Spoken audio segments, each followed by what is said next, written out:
السلام عليكم ورحمة الله وبركاته. أعوذ بالله من الشيطان الرجيم. بسم الله الرحمن الرحيم.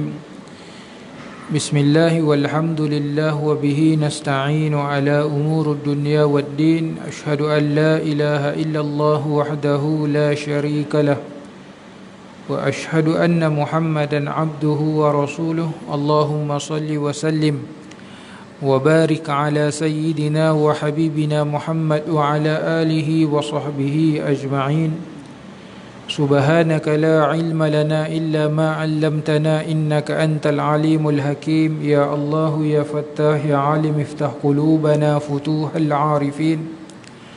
اللهم افتح علينا في قلوبنا فتوح العارفين، وارزقنا فهم النبيين وإلهام الملائكة المقربين. ولا حول ولا قوة إلا بالله العلي العظيم.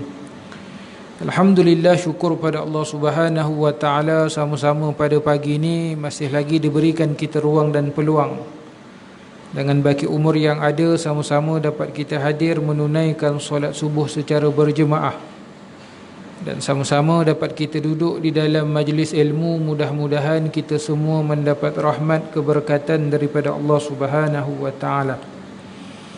Dan syukur juga kita kepada Allah Ta'ala kerana dapat lagi kita bersua muka. Mudah-mudahan Allah Subhanahu wa Ta'ala memperkukuhkan silaturahim di antara kita, khususnya di antara saya dengan tuan-tuan. Lama saya tak atas sini tuan-tuan, kerana atas urusan pekerjaan yang menyebabkan saya tak dapat datang ke sinilah. Tapi insya-Allah daripada bulan ni, bulan-bulan seterusnya, insya-Allah saya boleh hadir. Untuk makluman tuan-tuan, saya bawa jemaah umrah. Jadi tiap-tiap bulan 2 minggu di Saudi, 2 minggu di sini. Jadi bulan ni bulan pertukaran. Sepatutnya selalu saya pergi awal bulan, balik pertengahan bulan. Sekarang pertukaran, pergi pertengahan bulan, balik akhir bulan lah. Jadi saya cuba aturkan, dan insya-Allah tahun depan 2 bulan sekali lah saya ke Tanah Suci. Jadi insya-Allah pada pagi ini kita akan sambung kembali pengajian kita berkaitan dengan hadis 40 yang disusun oleh Imam Nawawi rahimallahu ta'ala, yang dipanggil dengan matan Arba'in Nawawiyah, yang mana kita masih lagi membicarakan pada hadis yang ke-15 di antara ciri-ciri keimanan, yakni perkataan yang baik, menjaga hak tetamu dan tetangga. An Abi Hurairah radhiyallahu anhu anna Rasulullah sallallahu alaihi wasallam qala: "Man kana yu'minu billahi yawmil akhir falyaqul khairan aw liyasmut. ومن كان يؤمن بالله يوم الآخر فليكرم جاره ومن كان يؤمن بالله يوم الآخر فليكرم ضيفه." Daripada Sayyidina Abu Hurairah radhiyallahu anhu bahawa Rasulullah sallallahu alaihi wasallam bersabda, sesiapa yang beriman kepada Allah dan hari akhirat, dia hendaklah berkata yang baik atau diam. Sesiapa yang beriman kepada Allah dan hari akhirat, dia hendaklah memuliakan jiran tetangga. Sesiapa yang beriman kepada Allah dan hari akhirat, dia hendaklah memuliakan tetamunya. Hadis riwayat Imam Bukhari dan Imam Muslim. Yang mana kita sambung pada pagi ini, tajuk seterusnya menjaga hubungan tetangga dan wasiat tentangnya. Di antara kesempurnaan iman dan kebenaran Islam ialah berbuat baik dengan jiran tetangga dan tidak menyakitinya, sebagaimana disebutkan oleh Rasulullah sallallahu alaihi wasallam. Yani cukuplah bagi kita sebagai dalil dalam masalah ini bahawa Allah Subhanahu wa Ta'ala meletakkan perintah, ataupun Allah Ta'ala berfirman dengan perintahnya, berbuat baik kepada tetangga sesama dengan tetangga sama dengan perintah beribadah kepada Allah Subhanahu wa ta'ala. Yang mana Allah Subhanahu wa taala menyebut di dalam Al-Quran, wa'budullah wa la tusyriku bihi syai'an. Dan hendaklah kamu beribadah kepada Allah dan jangan mensyirikkan Allah taala dengan sesuatu. Dimulakan dengan kalimah wa'budullah, dan beribadahlah kepada Allah. Kerana seterusnya daripada ayat ini akan menceritakan satu perilaku yang akan menunjukkan bahawasanya perilaku itu satu ibadah pada sisi Allah Subhanahu wa taala. Disebut di sini apa? Wabil walidaini ihsana wa bizil qurba wal yatama wal masakin wal jaril qurba wal jaril junubi wasahibil bil jambi.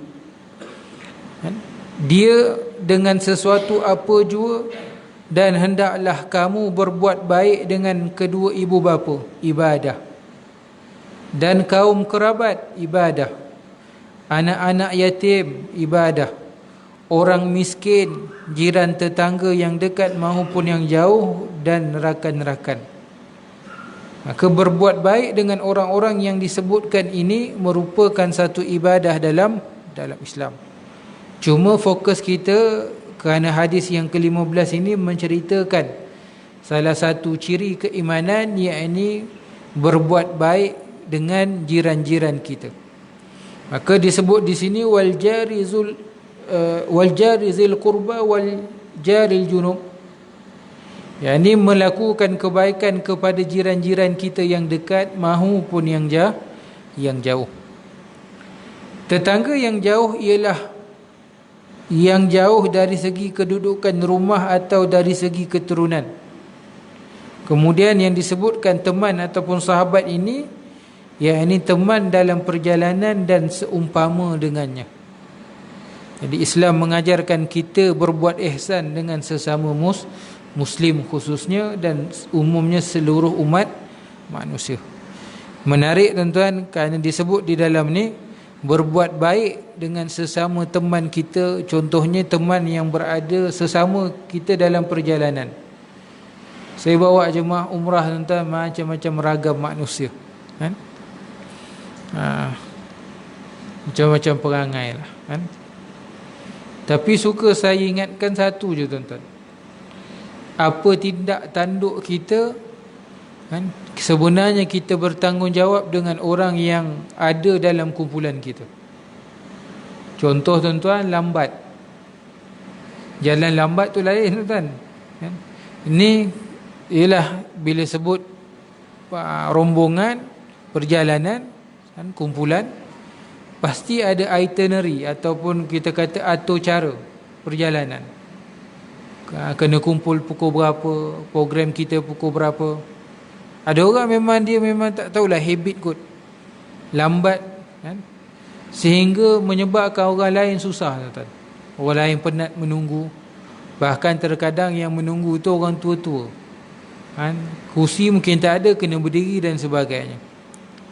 Jadi maksudnya apa? Kita tak menghormati orang yang ada dalam rombongan kita, tuan-tuan. Ini bukan salah satu daripada akhlak Islam. Bahkan ini daripada salah satu akhlak yang dicela dalam Islam. Dia bukan sekadar berkaitan dengan masa, tetapi dia berkaitan dengan hak orang lain. Kemudian disebut di sini, oleh itu berbuat baik dan memuliakan tetangga adalah satu perkara yang dituntut oleh syarak. Bahkan perhatian yang pernah diberikan oleh Islam terhadap tetangga tiada tandingnya di dalam sejarah perhubungan sosial manusia. Yang mana hadis daripada Aisyah radhiyallahu taala anha, yang mana Rasulullah sallallahu alaihi wasallam telah bersabda, "Mazala Jibril yusini bijari hatta zanantu annahu sayurisuhu." Yani pernah satu ketika malaikat Jibril sentiasa berpesan kepadaku, yakni kepada Nabi SAW, tentang jiran, tentang tetangga, sehingga aku menyangka, yakni Jibril akan menjadikan jiran sebagai waris seseorang. Nak menunjukkan betapa peri pentingnya kita untuk menjaga hak jiran kita. Sehingga Nabi gambarkan seolah-olah jiran kita ni orang yang boleh mewarisi harta pusaka kita, seolah macam keluarga kita. Nak digambarkan begitu. Maksudnya betapa pentingnya kita kena jaga hak jiran kita seperti mana kita jaga hak kita dan keluarga kita. Tuan-tuan, saya pun samalah. Kita duduk taman perumahan kan, kiri kanan jiran, rumah melekat tuan-tuan kan? Jadi kena jaga hak jiran kita kiri dan kanan. Depan dan belakang pun dekat. Belakang lagi kiri kanan lagi dekat, belakang pun dekat. Depan cuma beza sikit laluan jalan kereta sahaja tuan-tuan. Pun dekat sebenarnya. Jadi yang dikatakan jiran ni tuan-tuan, 40 rumah yang berdekatan dengan rumah kita. 40 rumah yang berdekatan dengan rumah kita. Itu jiran-jiran yang ada haknya yang perlu kita tunaikan ataupun yang perlu kita jaga. Contohlah kadang-kadang kan duduk rumah perumahan ni, antara isunya tuan-tuan parking. Rumahnya satu, keretanya 10 tuan-tuan kan? Dah parking garajnya dah satulah. Depan rumah orang pun ada parking lagi tuan-tuan. Contohlah. Jadi kena jaga hak tuan-tuan. Dan itu hak keselesaan jiran kita tuan-tuan. Ada orang dia buat rumah tuan-tuan, sepatutnya tempat parking kereta tu tempat parking kereta lah. Dia renovate rumah dia dah jadi ruang tamu ke dan sebagainya, kereta parking luar. Parking luar yang kadang-kadang mengganggu orang lain tuan-tuan. Tak sepatutnya begitu. Tak sepatutnya begitu tuan-tuan. Kerana ada hak orang lain daripada hak kehidupan kita, yakni dalam berjiran tuan-tuan. Kadang-kadang tuan-tuan, hiburan lah kita kata, buka TV dangdung dengar sampai rumah sebelah tuan-tuan, karaoke dan sebagainya. Ini kan semua mengganggu hak orang lain tuan-tuan. Kita ni, negara kita, sistem perumahan kita tak seperti negara, contohlah di UK tuan-tuan, privasinya kurang. Jadi pandai-pandailah kita menjaga hak privasi orang lain tuan-tuan. Antara lagi apa tuan-tuan? Menjaga pandangan mata kita. Rumah jiran dekat sebelah-sebelah, jangan tinjau-tinjau rumah orang. Kenapa? Kita tak tahu gandang tak tutup aurat dengan sempurna, duk pandang-pandang bini orang, duk pandang-pandang mak orang. Jangan. Hati-hati tuan-tuan. Kemudian mulut kita berbicara. Sebenarnya tak perlu kita cerita pasal orang lain, kerana urusan kita pun belum lagi selesai, dunia dan akhirat. Kita pun tak tahu diri kita lepas tak lepas. Kita kata si anu, semua si anu kan? Tapi diri kita sendiri pun belum pastilah lepas tuan-tuan. Hati-hati. Istilah nafsi-nafsi itu ada kalanya betul kan? Aku-akulah diri aku. Maksudnya apa? Kita selesaikan diri kita. Kalau orang lain perlukan bantuan, kita perlu, tapi jangan menyebuk jaga tepi kain orang tuan-tuan. Hati-hati. Kemudian seterusnya, menyakiti jiran adalah kecacatan iman yang boleh menyebabkan kebinasaan. Yakni menyakiti jiran itu satu perkara yang tak elok, satu perkara yang boleh menyebabkan rosaknya iman tuan-tuan. InsyaAllah tuan-tuan, ini pun dah hadis ke-15. Ada berapa hadis lagi tuan-tuan? 25 hadis. Lama banyak juga tuan-tuan. Ada satu kitab yang menarik tuan-tuan. InsyaAllah ada rezeki kan, 2-3 tahun lagi kita akan buka satu kitab lagi, kitab Tuhfatur Raghibin.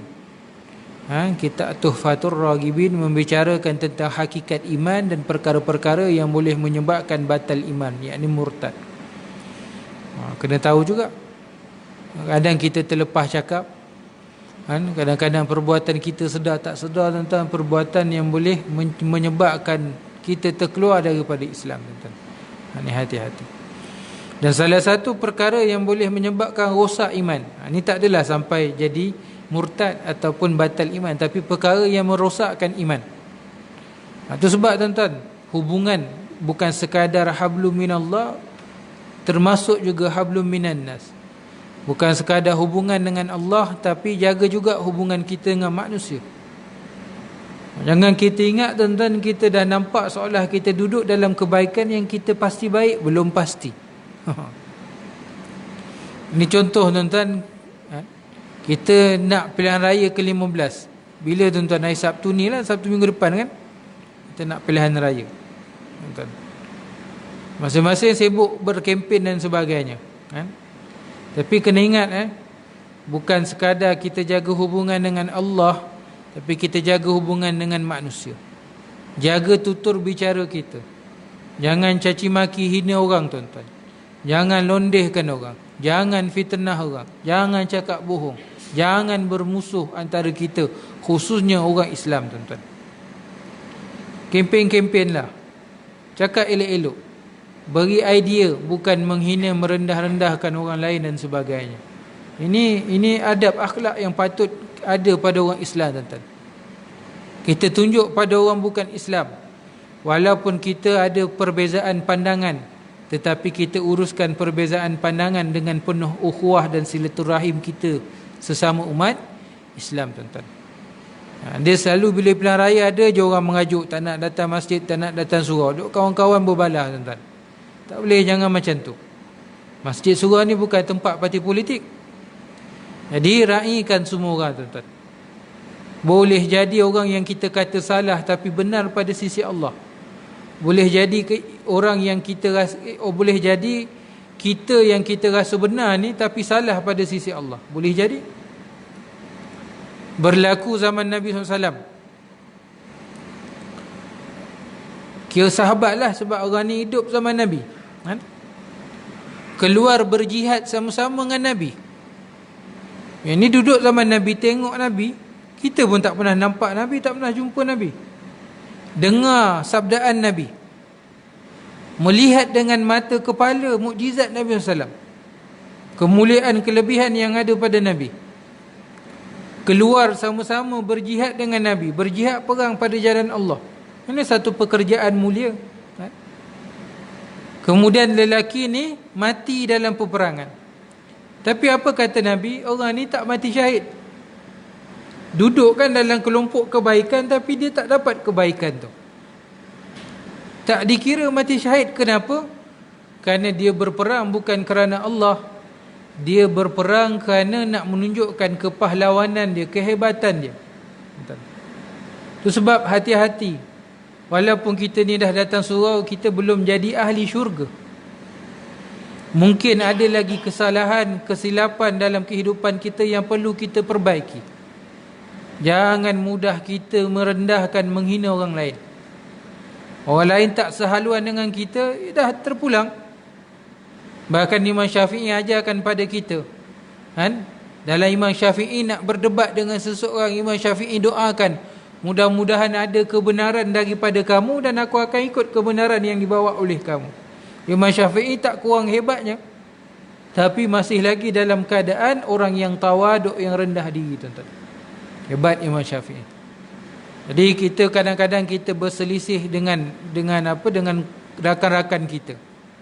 Kan? Rakan kita pilih kumpulan ni, kita pilih kumpulan tu. Bahkan kalau kita rasa rakan kita tak betul sekalipun, doakan mudah-mudahan ada kebenaran daripada dia, yang mudah-mudahan kita akan ikut kebenaran yang ada pada dia. Dah. Dan mudah-mudahan kita semua mendapat kebaikan tuan-tuan.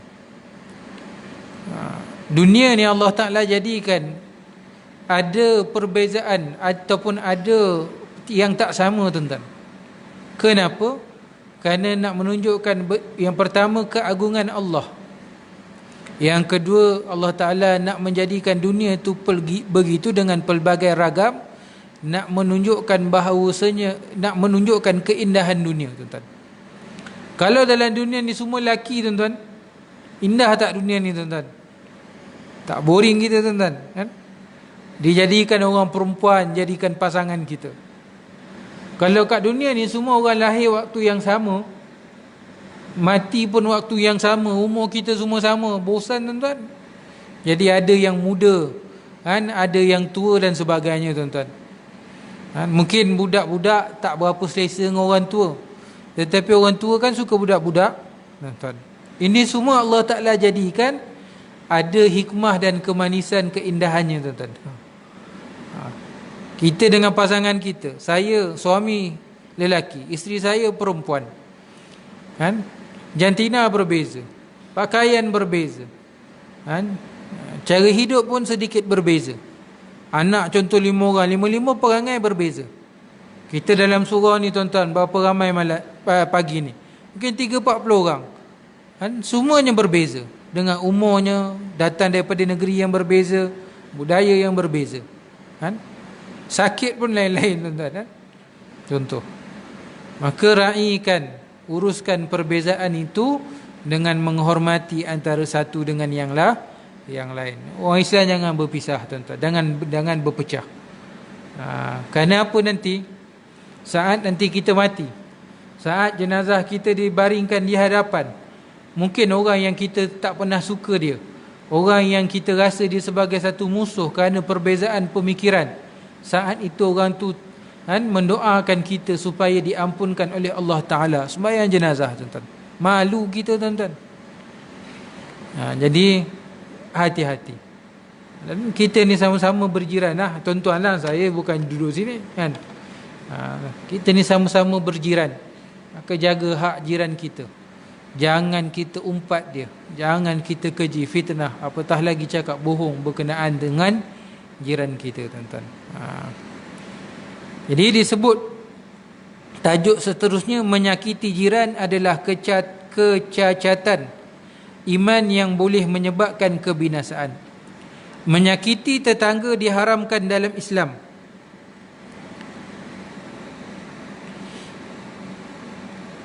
Dan ia tergolong dalam dosa besar yang akan dibalas seksa yang amat dahsyat di sisi Allah.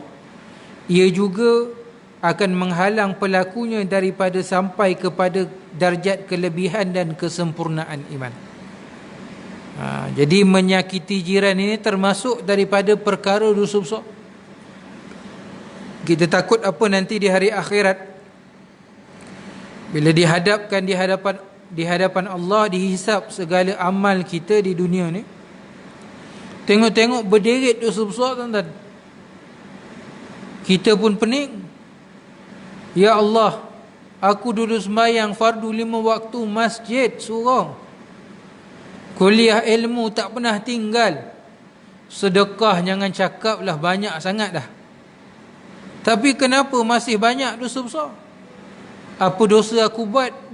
Aku bukan pernah minum arak, bukan pernah berzina, bukan pernah makan riba, bukan pernah berjudi. Rupa-rupanya dosa besar kita apa? Pernah menyakiti jiran kita tuan-tuan. Hati-hati. Sekurang menyakiti jiran kita tuan-tuan, kita kata jiran kita walaupun di belakang dia, ngumpatlah. Bahasa Arab dipanggil ghibah. Ngumpat tu kalau baik tuan-tuan, orang dengar dia suka, baiklah. Kalau dia dengar dia tak suka, tu tak baik tuan-tuan. Termasuk daripada perkara yang menyakiti jiran tetangga kita tuan-tuan. Bila sebut jiran tetangga, dia bukan sekadar pada orang Islam. Kalau jiran kita ada orang Hindu, orang India, jiran kita ada orang Cina, orang Kristian dan sebagainya, kan? Mereka ada hak untuk kita hormati mereka tuan-tuan. Itu sebab tuan-tuan, Islam ni agama yang aturannya sangat indah. Dengan kehebatan akhlak Islam, mudah-mudahan, kan, orang-orang bukan Islam mereka menerima Islam dan masuk ke dalam agama Islam dengan kehebatan akhlak Islam itu sendiri tuan-tuan. Ini hebat. Sebab Nabi dakwah tuan-tuan, 23 tahun Nabi berdakwah, kan, ramainya orang masuk Islam bukan sekadar hujah dan dalil, tetapi dengan sebab, kan, akhlak baginda Nabi SAW tuan-tuan. Itu hebat tuan-tuan. Dengan sebab perilaku Nabi SAW yang mulia, sehingga ramai orang terpesona dengan akhlak Nabi dan masuk ke dalam agama Islam. Jadi orang Islam ni, kita dah belajar ni tuan-tuan, kena jaga adab dan akhlak kita sebagai seorang Muslim tuan-tuan. Imam Bukhari dan Imam Muslim telah meriwayatkan hadis daripada Ibnu Mas'ud radhiyallahu taala anhu, yang mana disebut, qultu ya Rasulullah, ayyu zambi a'zam? Qala an taj'ala lillahi nida wa huwa khalaqaka. Qultu summa ayyun? Qala taqtula waladaka min ajli ay yat'ama ma'aka. Qultu summa ayyu? Qala an tuzaniya halilatal jarika. Yang ini saya berkata ataupun bertanya, wahai Rasulullah, apakah dosa yang paling besar? Maka Rasulullah SAW menjawab, engkau menyengutukan Allah padahal dia penciptamu, yang ini mensyirikkan Allah. Kemudian saya bertanya lagi, kemudian apa lagi ya Rasulullah? Rasulullah menjawab, kamu membunuh anakmu lantaran takut berkongsi makanan denganmu. Kan? Ada tuan-tuan? Kan? Keluarga susah tapi anak ramai. Bahkan terkadang percakapannya itu dengan percakapan yang tak sepatutnya. Sepatutnya syukur pada Allah. Kan? Allah Ta'ala kurniakan. Kerana anak dan harta ini merupakan perhiasan daripada perhiasan-perhiasan dunia. Tuan. Tapi ada orang dia tak syukur. Dia kata, oh ni anak ramai menyusahkan lah, apalah itu, ini dan sebagainya. Sepatutnya syukur pada Allah Ta'ala. Kerana anak-anak ni jadi saham untuk akhirat nanti. Saat kita mati, dia akan doakan kita.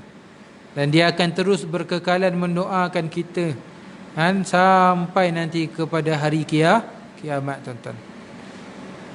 Kita mungkin harta tak banyak, tapi kita ada anak yang soleh dan solehah, yang akan mendoakan kedua ibu bapanya. Kalau tak mampu nak bagi pada orang lain tu lain, tapi jangan mempertikaikan apa yang Allah Ta'ala kurniakan. Jangan mempertikaikan apa yang Allah Ta'ala kurniakan, tuan-tuan.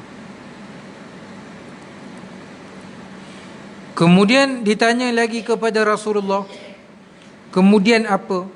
Baginda menjawab, engkau berzina dengan isteri jiranmu, iaitu engkau menggoda isteri jiran tersebut sehingga dia bersetuju melakukan zina, lalu engkau menzinainya. Ini melakukan khianat kepada jiran kita. Diriwayatkan oleh Imam Bukhari daripada Abu Shuraih radhiyallahu taala anhu daripada Rasulullah SAW, yang mana baginda bersabda, wallahi la yu'min, wallahi la yu'min, wallahi la yu'min. Qila wa man ya Rasulullah? Qala alladhi la ya'manu jaruhu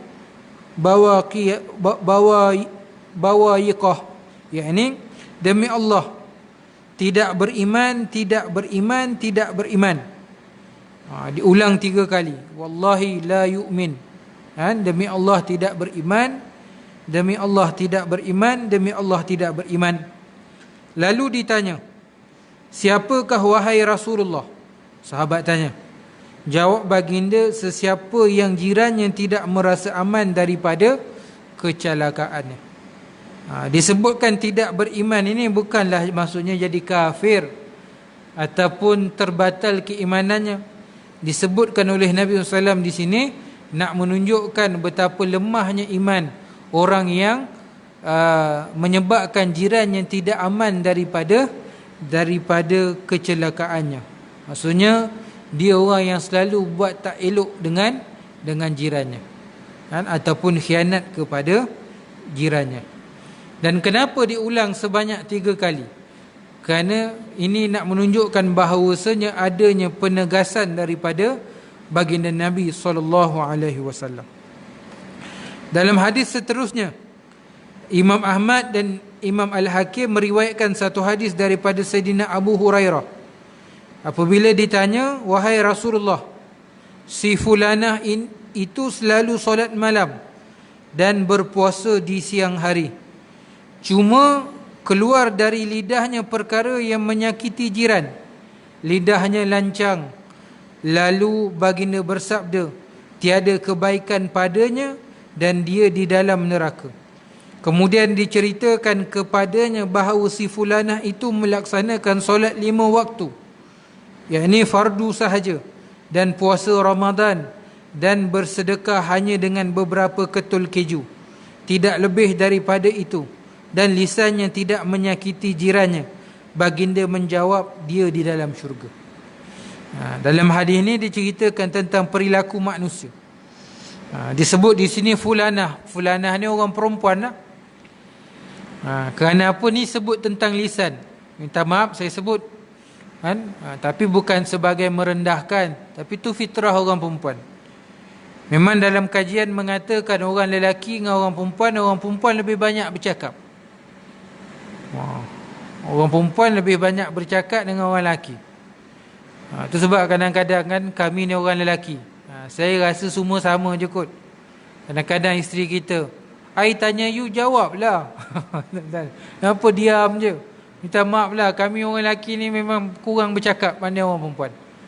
Ni orang tanya satu jawab satu. Memanglah, takkan nak jawab 10. Dah makan dah. Makan apa tak tahu. Dia tak tahu tu bukan tak tahu, memang kami ni malas nak cakap. Malas nak cakap. Kerana fitrah kami ni dijadikan orang lelaki ni kurang bercakap. Saya cakap ni sebab kuliah tuan-tuan. Kalau tak saya pun diam je tuan-tuan. Kurang cakap. Kalau tanya isteri saya, Ustaz Aziz ni macam mana? Dia diam je, dia tak cakap. Semua okey je, tak pernah tak okey. Memang itulah kehidupan tuan-tuan. Allah Ta'ala jadi fitrah ni orang lelaki ni kurang bercakap. Orang perempuan banyak cakap. Itu fitrah orang perempuan. Fitrah bukan kelemahan, bukan kehinaan. Itu fitrah. Tapi lazim kena jagalah. Dia banyak ke kurang ke, sebenarnya apa yang kita cakap kena fikir-fikirkan, dan jangan cakap perkara-perkara yang menyebabkan dosa. Itu saja.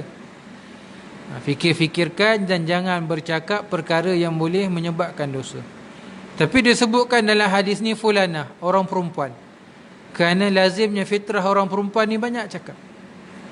Pernah satu ketika seorang sahabat dia datang rumah Sayyidina Umar nak mengadu yang mana isterinya ni banyak membebel. Sampai-sampai rumah Sayyidina Umar ni, sebelum bagi salam ni, terdengar Sayyidina Umar kena bebel dengan isteri dia, tuan-tuan. Kan? Jadi orang ni sebelum sempat nak patah balik, dia tak jadilah. Dia kata, macam mana aku nak mengadu dengan Umar? Umar pun kena bebel dengan isteri dia. Baru nak patah balik, Sayyidina Umar perasan ada orang datang rumah dia. Maka dipanggil. Ada hajat apa kamu? Dia kata, wahai Amirul Mukminin, tadi aku datang nak mengadu yang isteri aku ni menyakitkan hati aku, banyak bebel. Tapi bila aku datang sini, rupa-rupanya engkau pun kena bebel dengan isteri. Apa kata Umar? Umar kata apa? Ini fitrah orang perempuan. Fitrah orang perempuan.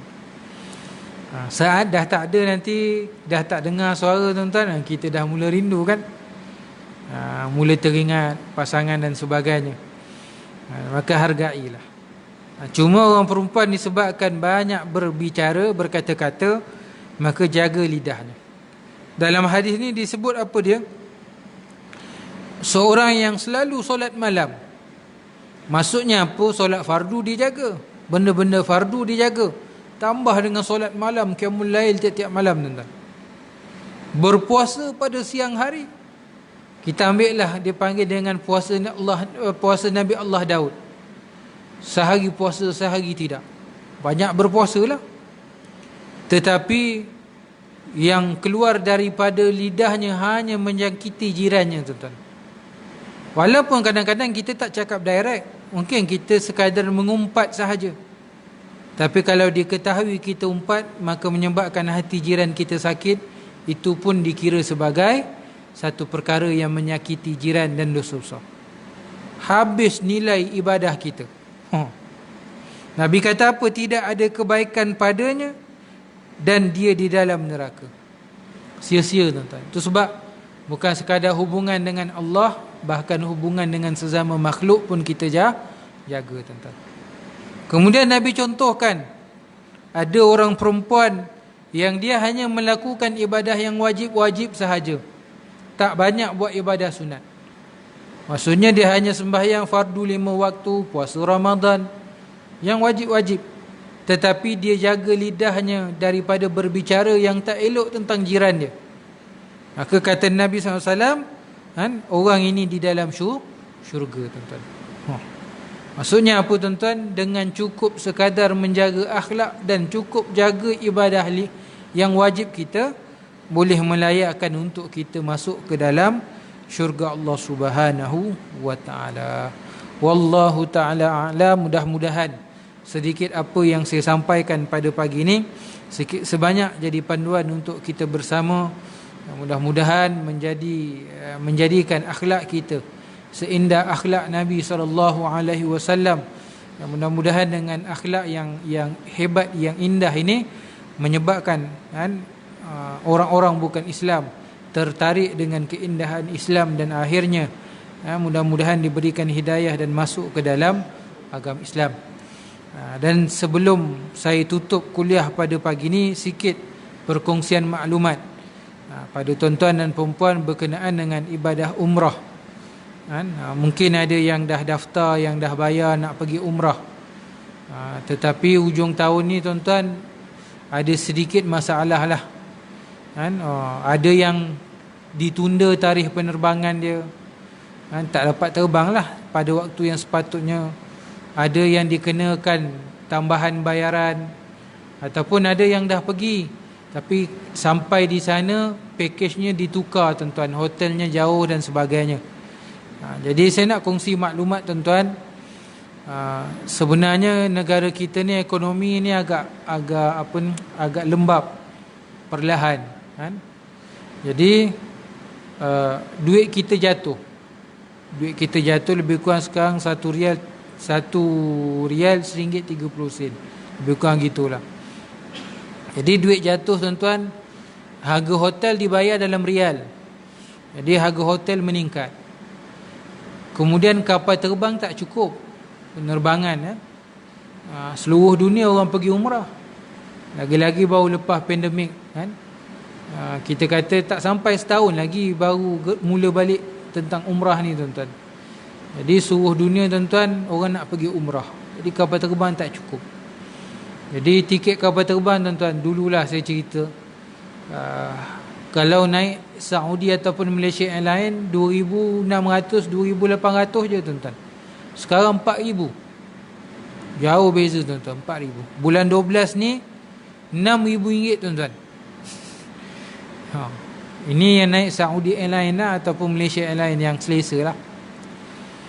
Kemudian kalau naik yang murah-murah macam Asia X, tuan-tuan, dulu 1,600, 1,800 je, sekarang 3,000, tuan-tuan. Kos meningkat terlalu tinggi, sehingga ada agensi terpaksa minta bayaran tambahan daripada jemaah. Kalau yang mampu, tambahlah, pergilah. Kalau yang tak mampu, saya pun tak boleh nak cakap apalah, minta tunda tarikh ke tukar dan sebagainya. Ada yang tak sampai hati nak minta tambahan daripada jemaah, tapi ditukarkan hotel, dijanjikan 50 meter dah jadi 100 meter, kerana nak kurangkan kos, tuan-tuan. Ini yang berlaku waktu ni lah. Dan dijangka berlarutan mungkin sampai ke 5 tahun, tuan-tuan. Cuma saya nak, kenapa saya sebut ni, tuan-tuan, saya bawa jemaah umrah, tuan-tuan. Jemaah saya setakat ni yang bulan 12 ni ada penambahan, dan tahun depan harga pakej naik lah. Tapi yang bulan 11 dan sebelum ni kami tak ada naikkan kos, ataupun kami tak naikkan penambahan kos pada jemaah lah. Kami serap lah. Jadi tak ada isu sangat. Cuma saya di Mekah, di Madinah, saya tengok kadang-kadang ada jemaah bergaduh dengan mutawif. Ni betul, tuan-tuan, betul. Jemaah tak puas hati, dia kata ditipulah, gitu ginilah sebagainya. Saya tanya sebab apa hotel ditukar apa semua. Tapi saya jawablah, saya jawab bagi pihak mutawif, bagi pihak agensi tu, saya kata semua sama sekarang. Memang nak pergi Mekah, pergi buat umrah ni susah sikit lah sekarang, kerana duit kita dah jatuh, kos meningkat. Tapi agensi nak bantu juga tanpa minta bayaran tambahan daripada jemaah, cuma ditukarkan hotel dan sebagainya. Janji jemaah boleh sampai sana. Ini yang berlaku ni tuan-tuan. Bukan agensi kecil-kecil, agensi besar-besar pun sama. Jadi saya sebut ni apa tuan-tuan, Jangan kita buruk sangka dengan orang lah. Dapat ada rezeki boleh pergilah tuan-tuan. Satu lagi tuan-tuan, saya ada kawan-kawan daripada orang Indonesia, tuan-tuan, orang Singapura tuan-tuan, orang Brunei tuan-tuan.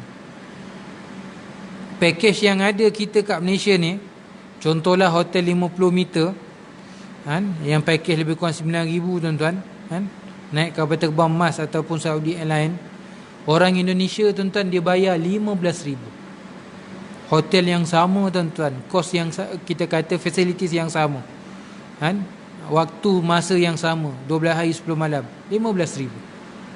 Kalau dia bayar harga kita contohlah 10,000, dia paling murah 10,000. Kalau ada lagi murah tapi duduk 7 hari, 10,000 yang 12 hari 10 malam, dia duduk 250 ke 500 meter. Mahal tuan-tuan. Orang Indonesia lagi susah nak cari duit banding kita. Kita ni antara yang termurah. Dan kenapa saya berani cakap tuan-tuan, ada jemaah-jemaah Indonesia sanggup daftar dengan kami, pergi dengan kami sebab nak murah. Orang Singapura tuan-tuan daftar dengan kami kan, datang daripada Singapura, datang sini, naik kapal terbang sama-sama daripada sini, semata-mata nak murah tuan-tuan.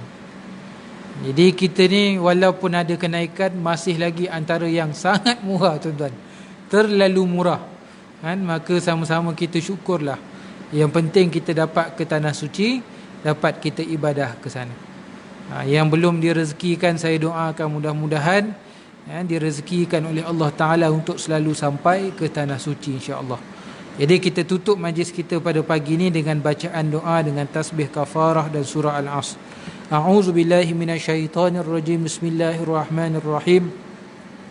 Alhamdulillahi rabbil alamin, wassalatu wassalamu ala sayyidil mursalin sayyidina wa maulana Muhammad wa ala alihi wa sahbihi ajma'in. Allahumma nawwir qulubana binuri hidayatik kama nawatal arda binuri syamsika wal qamarika abadan abada birahmatika ya arhamar rahimin. Ya Allah, ya Tuhan kami, limpahkanlah cahaya hidayah dalam hati kami seperti mana cahaya matahari dan bulanmu selama-lamanya dalam kerahmatan, keberkatan dan pengampunanmu ya Allah. Ya Allah, ya arhamar rahimin, ya rabbal alamin. Wa sallallahu ala sayyidina Muhammad wa ala alihi wa sahbihi wa baraka wa sallam. Walhamdulillahi rabbil alamin. Subhanakallahumma wa bihamdika ashhadu an la ilaha illa anta astaghfiruka wa atubu ilaih. Bismillahirrahmanirrahim. Wal 'asri innal insana lafi khusr illa alladhina amanu wa 'amilus solihat wa tawasaw bil haqq wa tawasaw bis sabr. Wabillahi taufiq wal hidayah. Wassalamu alaikum warahmatullahi wabarakatuh.